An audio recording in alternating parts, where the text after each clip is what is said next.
Hello everyone, and welcome to Python Crash Course Part 1. In Part 1, we're going to go ahead and begin our discussion of Python by going over basic data types. Let me go ahead and show you where you can find the Jupyter Notebooks for this lecture series. Okay, here I am at the downloaded and unzipped repository.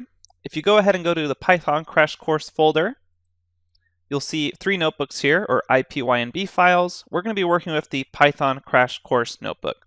And if you click on that, you should see a notebook that looks something like this, and it has all the data types we're going to be going over. We'll start off by just going over numbers, strings, printing lists, dictionaries, booleans, tuples, and sets. We'll see how far along we can get, and later on we'll cover some more advanced features. I'm going to go ahead and start a new notebook here and set it ready to go. I'll go ahead and, in the view, toggle the head bar and toggle the toolbar just to get a little more room here. And again, all I'm going to be doing is typing through all the examples here and explaining the code as we go along. So if you ever need to reference something, you can just copy and paste from this lecture notebook. All right, let's go ahead and get started with basic numbers and arithmetic. Python has two basic number types. There is the integer, which is just something like 1, and then there is the floating point number, which is something like 1.0. So a floating point number has a decimal attached to it. And with either of these numbers, you can perform basic arithmetic as you would expect. So for addition, it's just a plus sign, 1 plus 1.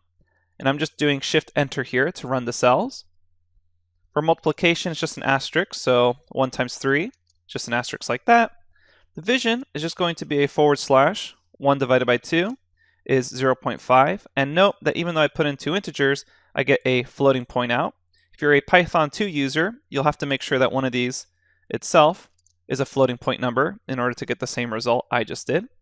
For exponents, for instance, 2 to the power of 4, it's just two asterisks put together. So 2 to the power of 4 is 16. That is 2 times 2 times 2 times 2. Something else to note is that Python will follow an order of operations as you would expect, and you can use parentheses to actually clarify the order of operations.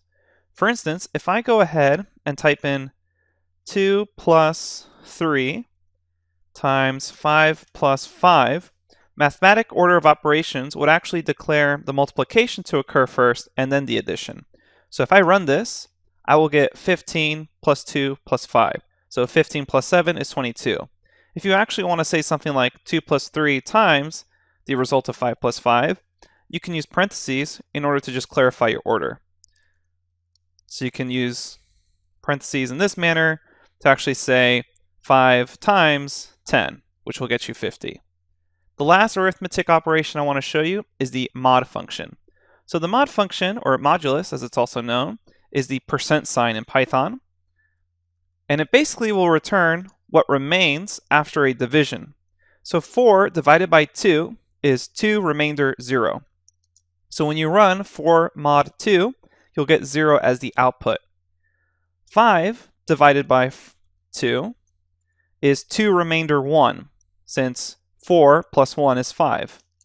And so you'll get out the remainder 1. And this is a nice way to check if numbers are even. So you'll know that if, for instance, 8 mod 2 returns 0, that 8 is an even number because 2 goes in evenly to that number. And it has remainder 0.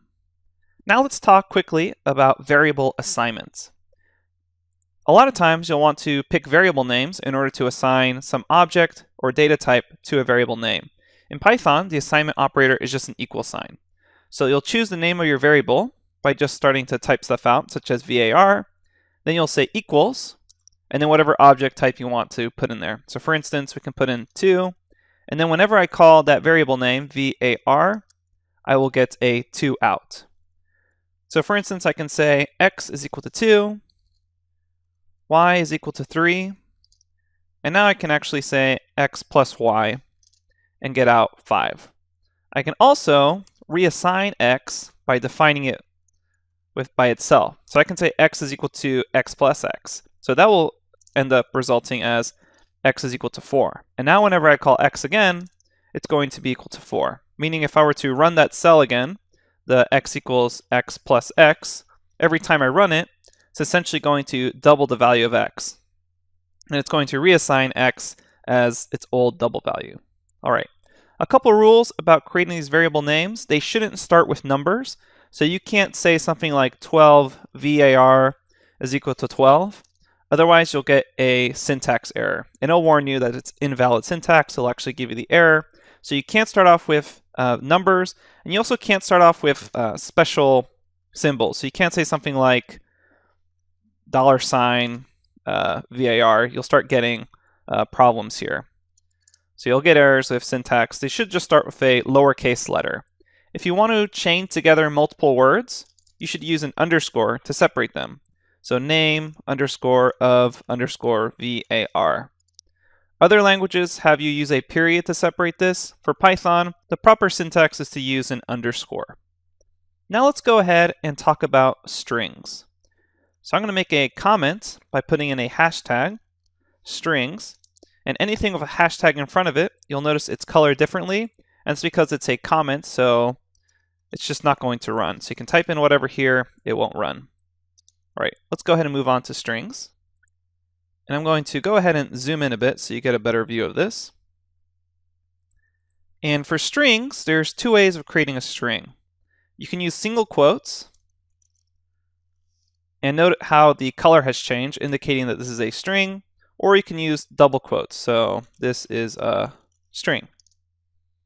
And then you can also wrap double quotes around single quotes. So let's say you have a sentence that says something like this, like I can't go.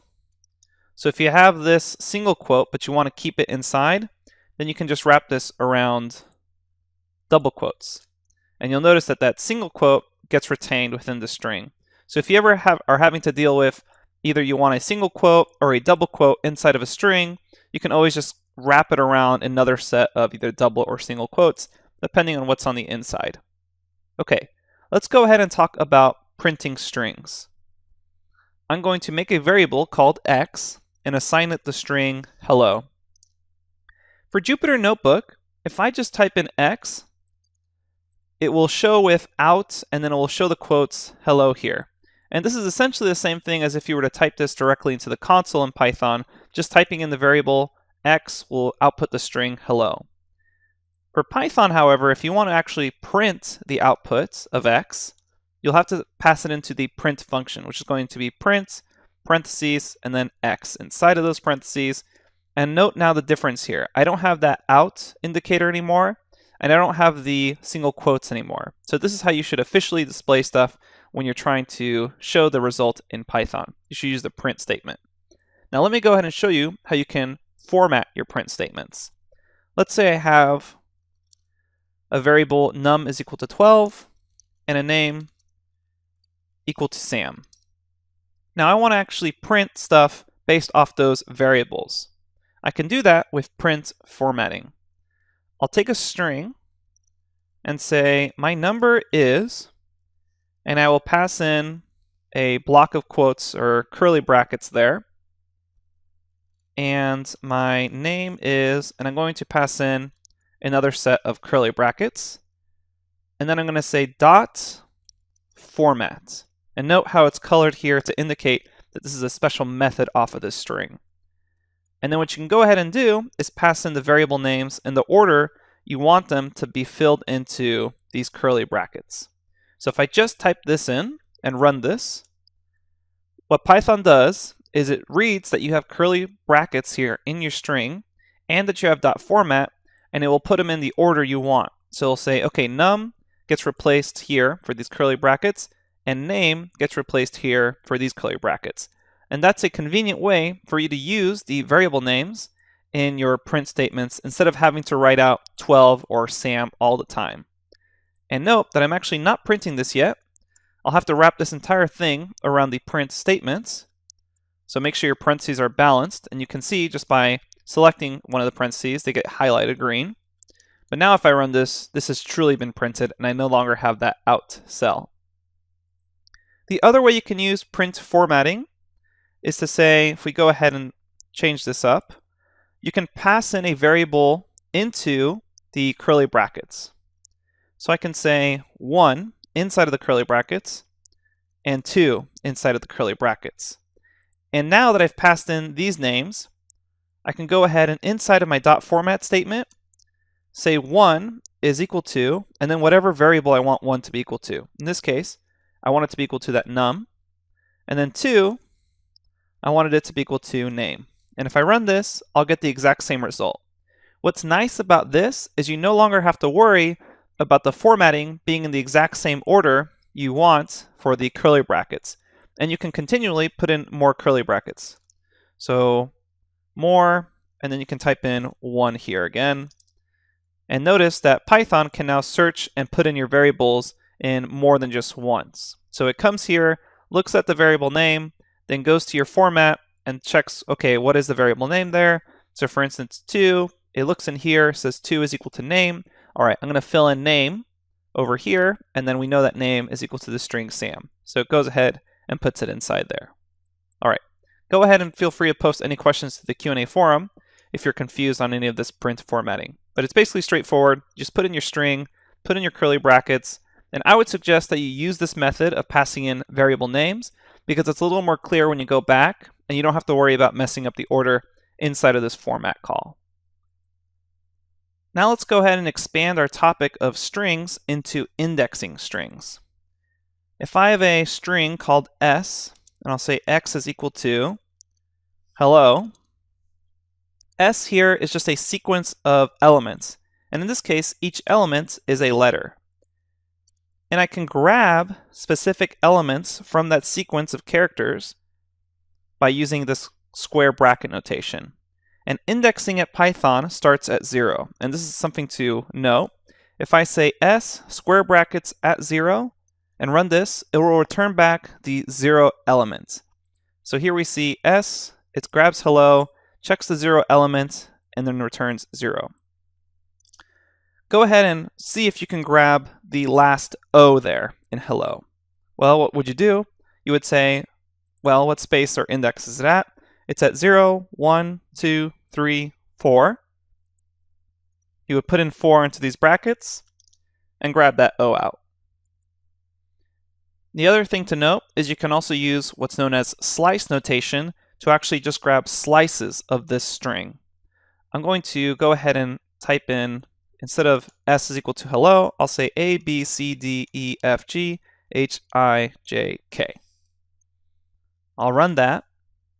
And now what I'm going to go ahead and see is if I type in s of 0 right here in this brackets, I should get A back. Okay, that makes sense. Let's say I wanted to grab everything like A and beyond.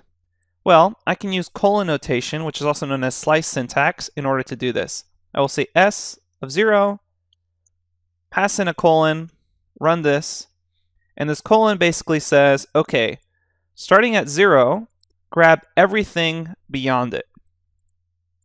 And this notation works the other way around. I can say grab everything with the colon up to a certain index.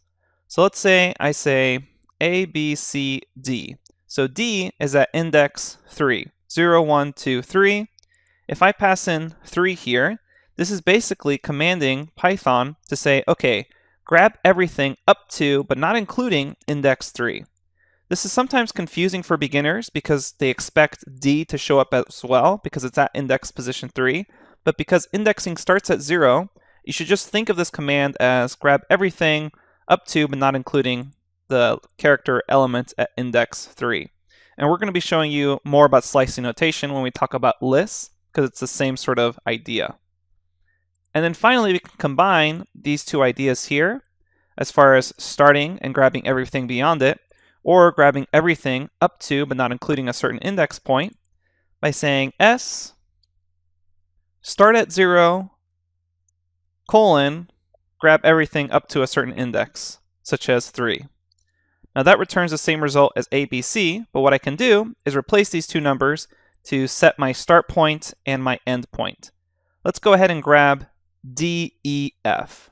So D starts at index 3, meaning if I go ahead and replace this, I'm going to start at index 3, 0, 1, 2, 3, and then I'm going to go up to, but not including, G. So that's 0, 1, 2, 3, 4, 5, 6. So I'm going to say 3, colon, 6, run that, and I get D, E, F. again, it's just the index you start at, that's included, colon, which means grab all the way through, and then your last index is the index that you don't include because indexing starts at 0. So G is not included even though G was at index 6. Okay, we'll again reiterate this idea when we talk about lists, which is coming up right now. Lists are a sequence of elements in a set of square brackets separated by commas. So here I have a list, 1, 2, 3. Lists can take in basically any data type. So I can also have a list of strings, A, B, C, and there's no complaints here. I'm going to go ahead and make a variable called myList and set it equal to A, B, C. Run that. And if I want to add an element to the end of my list, I use the append method. I say my_list, append, and then let's say I want to append the letter D. I just run that, and if I check my list now it has appended that value D. And a list is also a sequence just like a string is, meaning if I want to grab the first item in a list, I can use the same bracket notation I did for a string, pass in the index I want, run this, and it will return the item at that index. So 0, 1, 2, where each index point is now separated by a comma. For instance, if I wanted to grab B and C, I can use the same slice notation we just went over. I want to start at index 1 and go all the way up to, but not including, index 3. So I'll say 1, 3, and that returns B and C. I can also reassign positions using this index notation. So if I wanted the first element to be something different, I just say my_list, pass in 0 into those square brackets, and then pass in whatever element I want. For instance, I want that element to be new now. So if I grab my list, I see new B, C, D. Something to note here is that you can nest lists inside of each other. So I can say a list 1, 2, and then put in another list, 3, 4. So if I take a look at list, it's a list inside of a list. So if let's say I wanted to grab this 4 as just a single element, well, that's a list at index 0, 1, 2. So I pass in 2 here, and this returns another list. So let's say I want to grab 4, well, that is now at index 0, 1, meaning I can tack on another set of brackets, 1, and get the actual element 4. Let me go ahead and show you one more example of grabbing stuff from nested lists. You don't do this too often with lists that are very deep, but I just want you to get the idea of using multiple brackets. So let's say I have a nested list that looks like this. 1, 2, 3, another list, 4, 5, another list target. Well, I can grab the third or fourth element at index 3 in my nest list. That looks like this. Then I can set another one to go at index 2, 0, 1, 2. That's the target list. And let's say I want the only elements in that target list. No, it still has the square brackets around it. I just pass in 0, and now I have the string target. And if I actually want to print this string, I can wrap this whole thing in a print statement, and now I grab my target. You'll have an exercise where you have to kind of find something in a nested list, so make sure you understand this topic of these brackets kind of stacked on top of each other. All right, we'll go ahead and stop here for part 1, and coming up next, we'll go ahead and cover some more data types. In this lecture, we went over lists, slice notation, how to grab things from an index, strings, how to do some print formatting, basic variable assignments, and also just basic arithmetic. Okay, hope you enjoyed this lecture. Coming up next, we'll go over some more stuff. Thanks everyone, I'll see you at the next lecture.